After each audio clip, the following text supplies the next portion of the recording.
One of our favorite guests on this show, former New York Giant, and we're proud of that. Also, he runs the Jack Brewer Foundation, which is one of the great foundations out there. And part of that is investing in our veterans program. Jack, why would you invest in veterans as part of the Jack Brewer Foundation? Explain. I've been doing prison ministry and working with underserved populations for so long, man. And as I was in the prison, I started noticing dozens and dozens of veterans that I crossed paths with behind bars. And, I started doing my research and I noticed that, we have over 86,000 veterans in our prisons across America.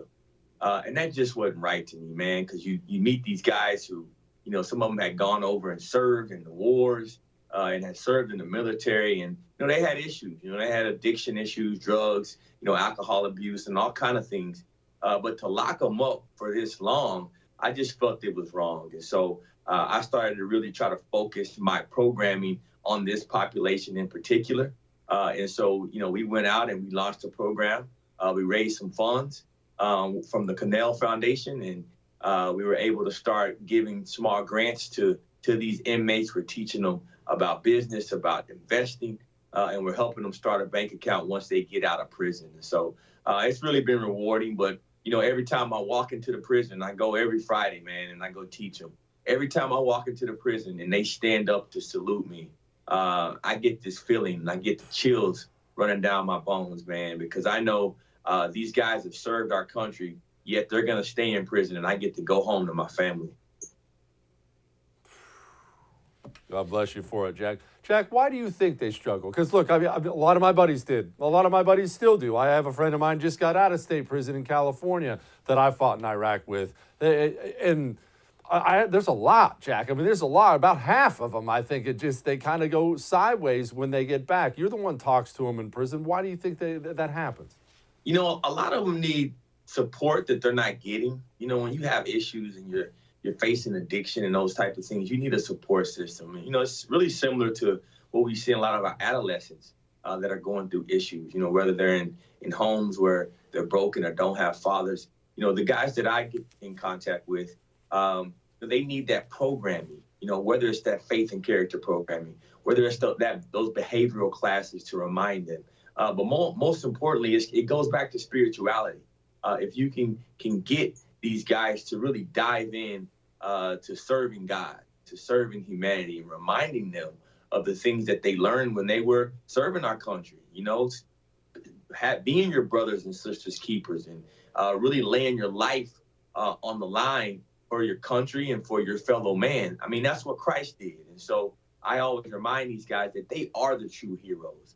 And so I think if you put a support system around folks like that, they can overcome some of these addictions. And hey, some people need to go to prison for a while. Some people need to be reminded when they commit certain crimes. So I'm not here saying that everyone needs to be let out of prison. But I do think that our prison system needs to improve itself in the caliber of programming that it's offering to men and women behind bars. I think we waste a lot of time, a lot of money and resources when we have folks in prison that aren't being provided the rehabilitation programming that they need to truly come back and be great members of society. I don't disagree with you there. Where's our disconnect then, Jack? Where's our failure? Because, look, we're the wealthiest nation on earth. I understand we're $23 trillion in debt, but I don't want to talk about that. But look, the money's there. We have money. We blow on everything under the sun. How did we miss that? Why did we miss that? What happened? When you look at the prison system, the budgets are massive. I think last year the BOP budget was almost $2 billion. And so when you look at the budget and then you look at and see how much of that budget actually goes into the rehabilitation in the programming within the prison, it's a fraction of it, less than 1% most of the time. And so you sit back and think, okay, now incarceration is supposed to be there to rehab people, to get people back and change their behavior. If we're not spending money on real programming, what are we doing? And so that's where the issues come, whether it's unions fighting for money, whether it's, the money being spent misappropriately. It's just the money needs to go in the right places. It's the same issues we see in the education industry across America. These public schools that are getting $25,000 per kid per year, yet not producing quality education. The prison systems are no different.